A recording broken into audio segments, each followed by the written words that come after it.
Olá pessoal, tudo bem? Eu sou a Clarissa Pereira, sou pedagoga, professora, especialista em alfabetização e mestra em educação.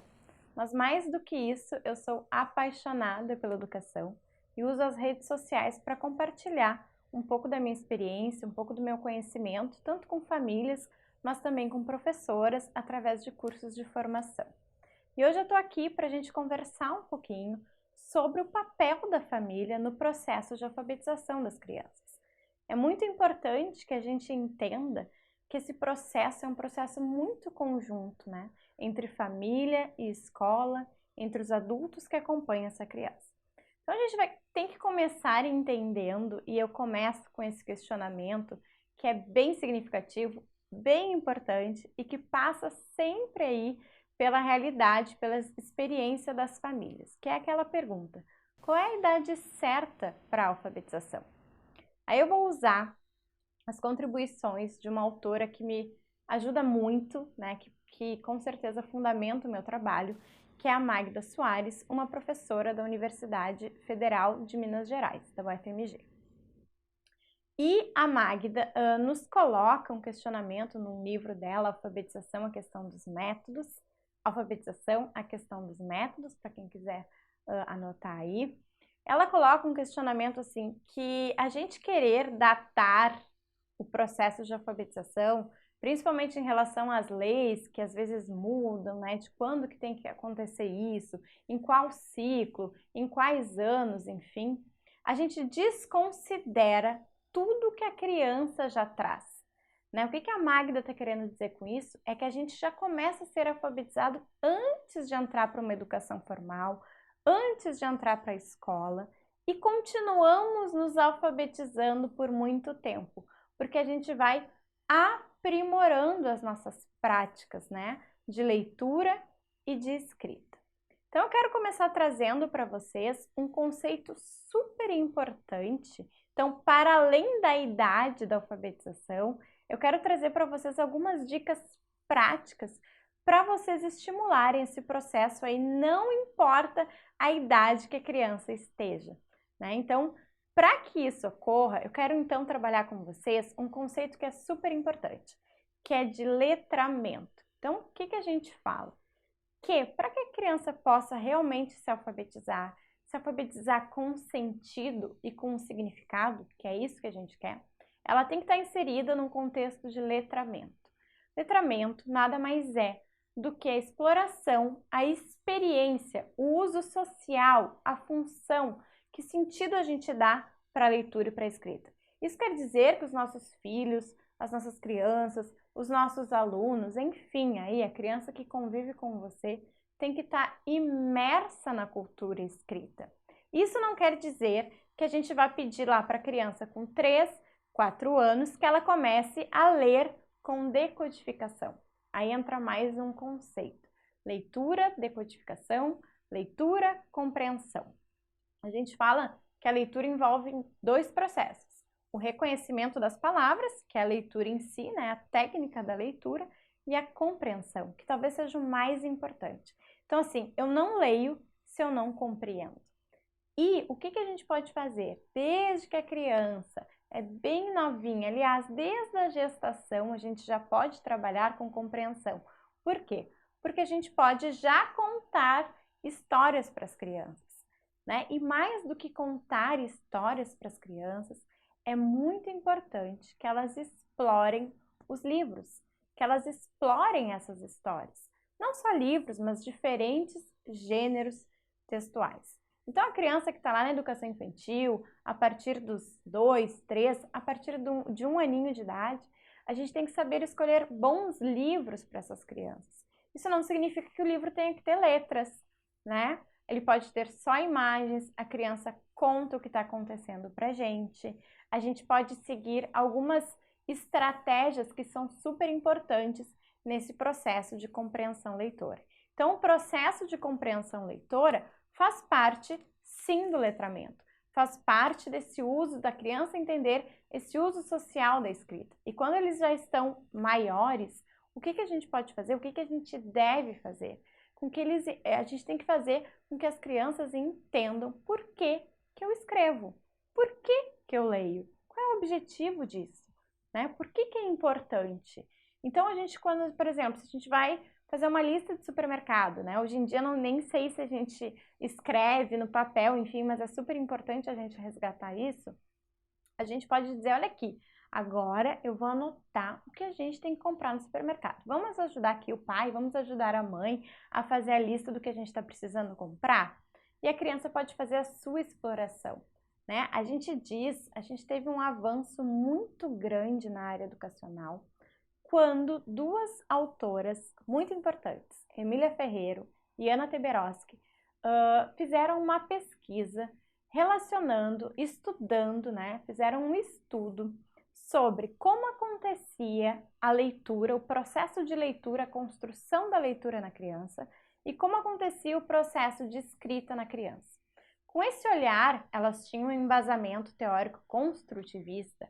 Com esse olhar que elas trouxeram para as práticas de leitura e escrita, a gente começou a enxergar muito mais, nos deu a possibilidade, né, nós professores, principalmente quando a gente reflete sobre isso, nos deu a possibilidade da gente olhar muito mais para como a criança aprende do que como somente a gente tem que ensinar. Então a gente viu que a criança passa por um processo, por exemplo, na escrita, o livro ficou muito conhecido no Brasil pelo seu capítulo 6, se chama Psicogênese da Língua Escrita. E no capítulo 6 ela mostra algumas fases que a criança passa no seu processo de escrita, por exemplo. E elas nos mostraram que quando a criança faz rabiscos, né, quando a gente vê aí uma fase um pouco pictográfica, ela já está pensando sobre a escrita, já é uma representação. Então a gente espera que ela chegue na última fase, que é a fase alfabética de escrita, né? Então, na fase alfabética, a gente espera que a criança já esteja relacionando a pauta sonora da nossa língua, que é um sistema de representação, com o que ela escreve. E aí a gente chega num importante conceito que eu quero conversar com vocês, para vocês que são pais de educação infantil, principalmente. Às vezes a gente fica muito preocupado em ensinar o alfabeto, por exemplo, para as crianças, né? Quando elas têm 4, 5 anos, ensinar o nome, ensinar cada nome das letras. Mas eu vou dizer para vocês que tem um processo que antecede tudo isso e que é muito importante, além do letramento que a gente já está falando, que é todas as práticas sociais aí que a criança está inserida e que a gente pode oportunizar para ela. Tem um processo que a gente chama de análise linguística. E dentro da análise linguística tem várias reflexões de consciência, né? E aí eu vou conversar um pouquinho com você sobre a consciência fonológica, porque é super importante na educação infantil a gente iniciar esse processo de consciência fonológica. E a gente pode fazer isso em casa sim. O que é a consciência fonológica? É que a criança tem uma reflexão da pauta sonora da nossa língua, né? Que o nosso sistema de escrita alfabética, a gente chama assim o sistema de escrita alfabética, né? A nossa representação alfabética, ela não se dá por um código, por exemplo, né? O A não substitui alguma coisa, né? Então, o A não é um desenho de algo, é isso que eu quero dizer para vocês. O B não é um desenho de algo que vai representar a minha leitura e a minha escrita.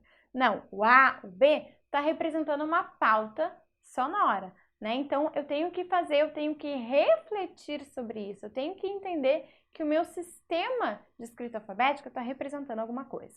Então, para isso, a gente antecede todo o processo. Eu sei que às vezes a gente fica aí ansiosas, para começar, por exemplo, a ensinar o alfabeto, a mostrar as letras do nome. Não que a gente não possa fazer isso, mas mais importante que isso é a gente trabalhar com consciência fonológica. E como é que a gente trabalha com consciência fonológica? Bom, a gente tem 3 dimensões aí dentro da consciência fonológica, que é a consciência de rimas e aliterações, a consciência silábica e a consciência fonêmica. Então, a primeira dimensão aí da consciência fonológica é a consciência de rimas e aliterações. E aí, gente, a gente não vai falar só em escrita. Eu quero que vocês entendam muito bem isso, né? Ou só a leitura. A gente pode fazer práticas, estimular a criança apenas na oralidade. E por que é tão importante a gente trabalhar com rimas e aliterações? Para as crianças irem se dando conta que algumas coisas se repetem em palavras diferentes, né? Então, esse é um conceito que a gente já pode ir criando desde pequenos, né? Trabalhando com rimas. A gente está no carro, vai pensando uma palavra que rima com alguma coisa, vai trazendo parlendas, contos, músicas aí infantis, ou não, outras músicas que sejam do interesse da família, da criança, para a gente reconhecer essas rimas. Ou as aliterações, né? Que nada mais é, por exemplo, o rato roeu a roupa do rei de Roma. A criança também vai se dando conta que não é propriedade, né, só de uma palavra, aquele sonzinho do R. Então essa é a consciência de rimas e aliterações. Tem muitas outras práticas, tem muitos livros legais que a gente pode estar trabalhando com as rimas e também com as aliterações. A segunda dimensão que eu tinha dito para vocês é a consciência silábica, gente. Bom, consciência silábica, como é que a gente pode estar estimulando a consciência silábica? A gente pode, por exemplo, se o nome aí do seu filho, da sua filha é Carolina, né? Então a gente tem que trabalhar Carolina. Vamos pensar se tem outras palavras aí que a gente pode pensar em Carolina. Ah, tem casa, tem cachorro. E no final da palavra, será que a gente acha esse K de Carolina? Ah, tem peteca, tem boneca. Então, a gente pode trabalhar bem na dimensão da oralidade. E se a gente quiser sistematizar isso, dá para sistematizar? Dá, mas a partir dos 4 anos, eu acredito que seja importante, tá? A gente tem que preservar aí a primeira infância das crianças, então a gente pode trabalhar no nível da oralidade. Bom, mas a gente sabe que cada criança tem um desenvolvimento e a gente tem que respeitar isso. Então é muito difícil a gente colocar datas. Claro que tem um padrão aí no desenvolvimento cognitivo, né? Mas todas essas práticas de letramento vocês têm que estimular, sim, mas com cuidado, para a gente não querer adiantar coisas. Às vezes eu vejo famílias lá com 3 anos tá ensinando, por exemplo, a letra cursiva para a criança. Talvez aquilo não faça sentido naquele momento. Bom, surgiu dela, né, fazer os rabiscos, como eu estava dizendo para vocês da pesquisa, por exemplo, lá da psicogênese. Bom, é uma representação da escrita. No nível, então, para sistematizar isso, como eu estava dizendo para vocês, vocês podem fazer uma fichinha, digamos assim, uma tabelinha, né, 3 colunas. E aí coloca em cada uma das tabelas um desenho diferente, que tem as sílabas diferentes, que começam diferentes e 2, por exemplo, são iguais. Então, como eu falei para vocês, casa, Carolina, né? Se for, pode botar fotinho da Carolina, aí vocês vão pensar, enfim, na sílaba inicial do nome do filho de vocês. E aí coloca uma que não tenha relação, por exemplo, bola. E aí, vamos pensar e vamos pintar só aquelas que tem um sonzinho parecido no início? Então, essa é uma atividade aí que a gente pode estar estimulando a consciência silábica.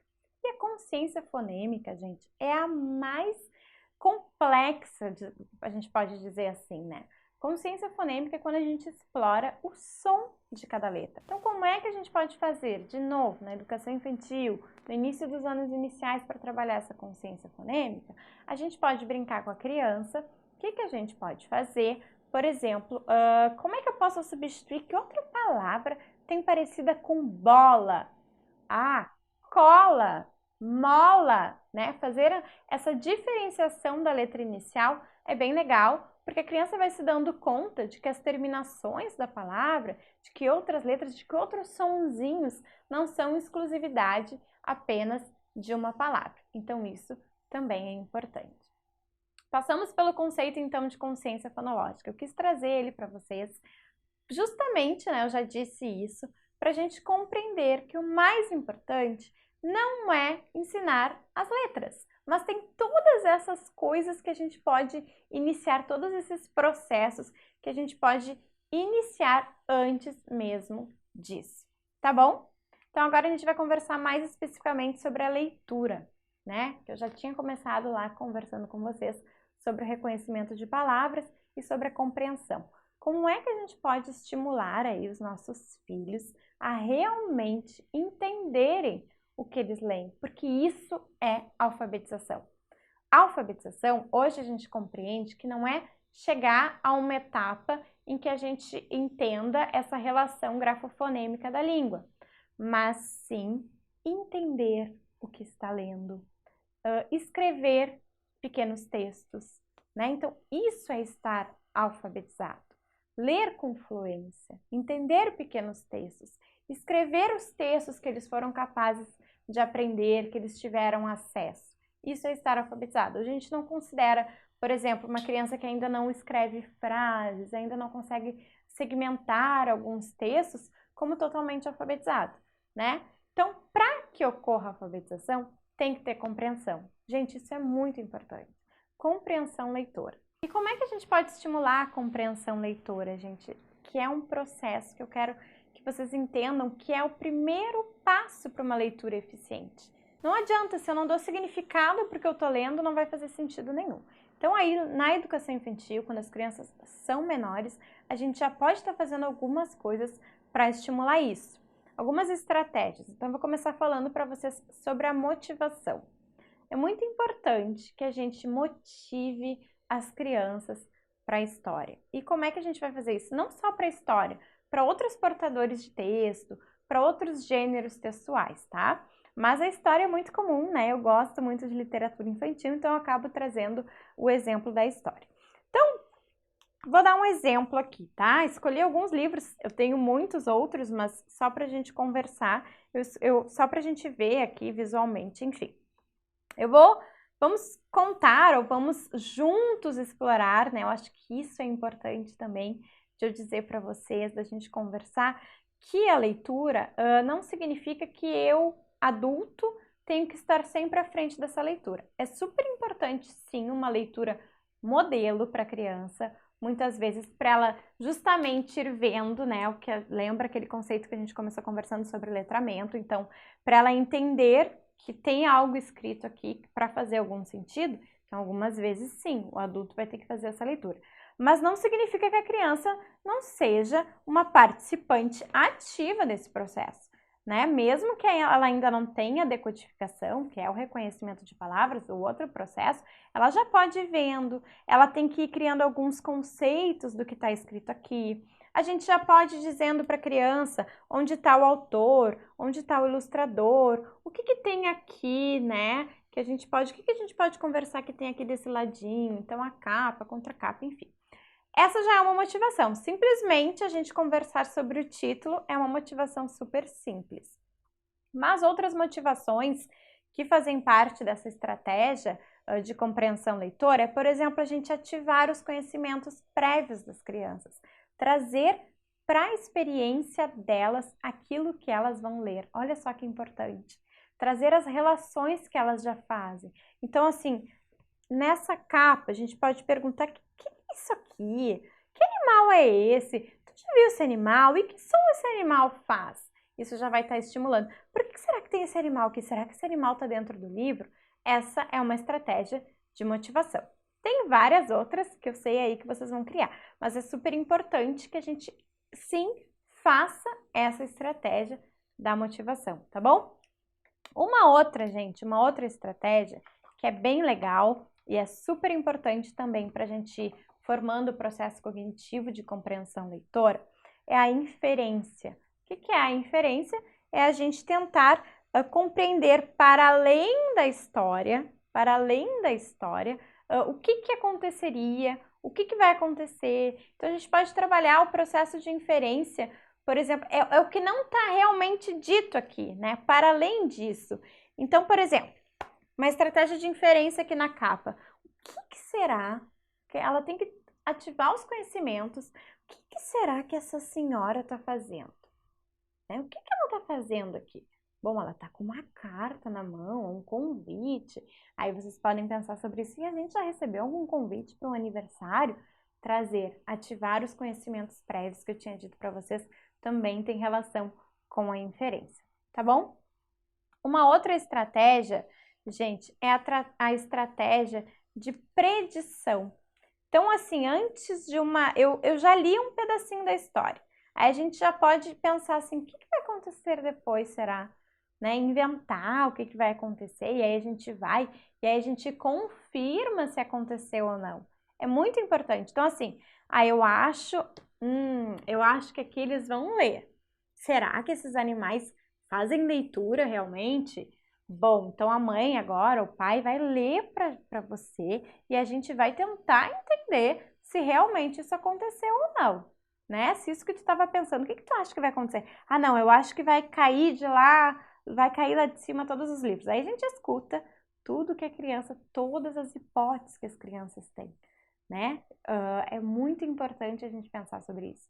A criança tem hipóteses sobre leitura, hipóteses sobre escrita, hipóteses sobre oralidade, né? Então, respeitar esse tempo da criança é muito importante tanto em casa quanto na escola. Então, essa é uma outra estratégia, a de predição, né?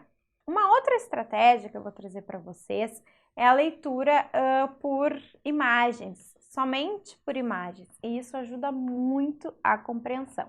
Eu tenho um livro aqui, ó, que é só por imagens. Eu vou mostrar para vocês. E essa tal de escola como será. Então aqui, esse livro é muito legal, até já indico. E essa tal de escola como será é legal porque fala do processo de adaptação.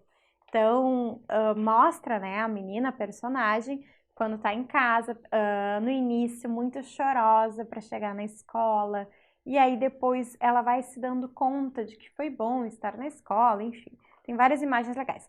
E ele é todo de imagens. Então, nesse momento dá para explorar muita coisa com uma criança de 3, 4 anos, de 2 anos, enfim, tá? Não sei se vocês vão conseguir ver bem, mas a gente coloca aí na edição uma fotinho do livro, enfim, para vocês verem mais de perto.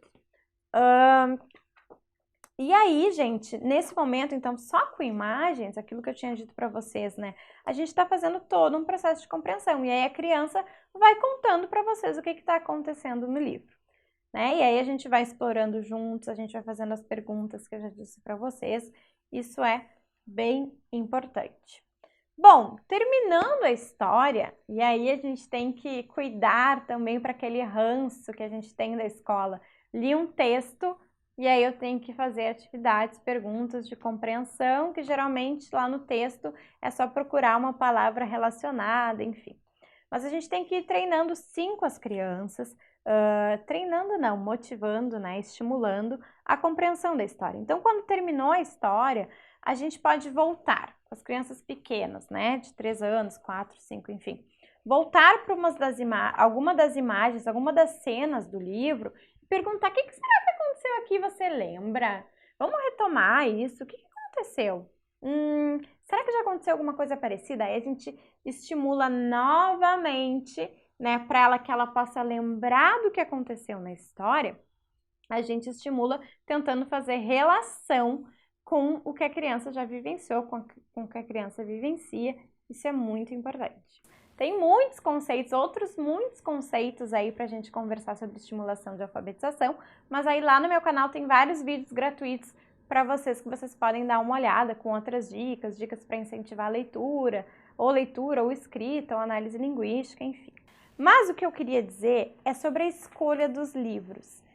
A gente pode oferecer todos os portadores de textos para os nossos alunos, para os nossos filhos, enfim, né? Então, quando eu estou falando de portadores de texto, eu estou falando de revista, de jornal, de receita, enfim, tudo aí que vier de uma mensagem, de um e-mail, né? Isso é um portador de texto também. Tudo que circula aí com textos na nossa cultura escrita, a gente vai chamar de portador de texto.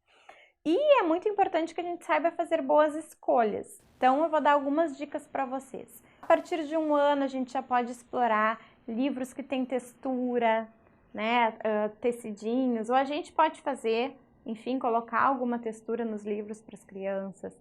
Livros com cheiros, tem vários com cheiros. Livros com barulhinho, né, tem alguns que tem os sons dos animais, enfim, é bem legal, super, super importante. Porque mesmo que a criança não esteja ainda tão atenta às letras, ela já está atenta à posição do leitor, à leitura por fruição, a todo o reconhecimento do impresso, todas as práticas de letramento que a gente já conversou. A partir dos 2 anos, a gente já pode trazer livros mais formais, aí tem aqueles livros que quando a gente abre, sai alguma coisa para fora, enfim. Isso pode estimular muito também a leitura. Não se preocupem muito, né, com a letra que está o livro, ou se tem muito texto, ou se tem pouco texto. Mas, bom, a minha criança já está realmente em processo de alfabetização, já está no nível B, já está no primeiro ano, né? Está começando, elas começam a ter muito interesse para saber quais são as letras do nome, né? As crianças já começam a perguntar isso para vocês. Então, eu acredito, a partir de pesquisas, de estudos, enfim, que é super importante para a leitura que a criança comece utilizando a letra de forma, né? A gente chama letra de forma, letra de caixa alta, letra maiúscula, enfim. Então, quando inicia o processo de alfabetização, por que isso é importante? O autor que eu já citei aqui para vocês, o Arthur Gomes de Moraes, deixa isso muito claro num livro dele, que se chama Sistema de Escrita Alfabética, que para percepção visual, pensem só comigo, a criança está aprendendo, está fazendo aquele reconhecimento, né, que eu disse para vocês, fonografêmico, grafofonêmico, reconhecimento das letras fazendo a relação com sons. É mais fácil visualmente ela ir reconhecendo, olha só, individualmente cada letra, né? Então, por isso a importância para a leitura da letra bastante. Isso não quer dizer que a gente não vá trabalhar em algum momento com a letra cursiva, até para a criança reconhecer a letra cursiva em algum momento do seu processo de alfabetização, mas vamos deixar isso lá para a escola, enfim, para o final do primeiro ano, para que a gente possa realmente começar a leitura pela letra bastão. Então, se vocês quiserem escolher, quando as crianças já começarem com bastante interesse pelo sistema de escrita alfabética, eu recomendo que seja, pela questão da percepção visual, que seja com a letra bastão. Fica mais essa dica aí na escolha dos livros. E claro, quando as crianças vão crescendo, terceiro, quarto, quinto ano, a gente já pode escolher coleções, para que eles possam ir identificando, né, o que tem na história, na narrativa, que é igual na outra narrativa. Enfim, aí estouramos o nosso tempo. Eu espero que esse tempinho tenha sido significativo, né? A gente falou sobre consciência fonológica, sobre as hipóteses de escrita, a importância da contribuição da psicogênese da língua escrita para a gente olhar para o aprender da criança. Falamos sobre o conceito de letramento, né, esse conceito mais amplo de alfabetização. Alfabetizar letrando. Então, alfabetizar não é ler e escrever, mas é dar sentido para essa leitura e escrita. Isso é muito importante, que a gente traga significado para isso, né? E a gente pode trazer significado não restringindo os nossos momentos de alfabetização, os nossos momentos de leitura e escrita a ficar reconhecendo A, B, C, D, E, mas fazer todo esse trabalho, esse movimento aí de letramento, de compreensão leitora que a gente conheceu aqui, tá? Que a gente conversou um pouquinho.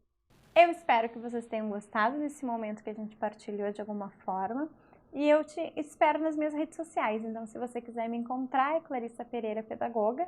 Tem outros artigos, livros, enfim, Instagram, YouTube, todas essas coisas aí pra gente se encontrar.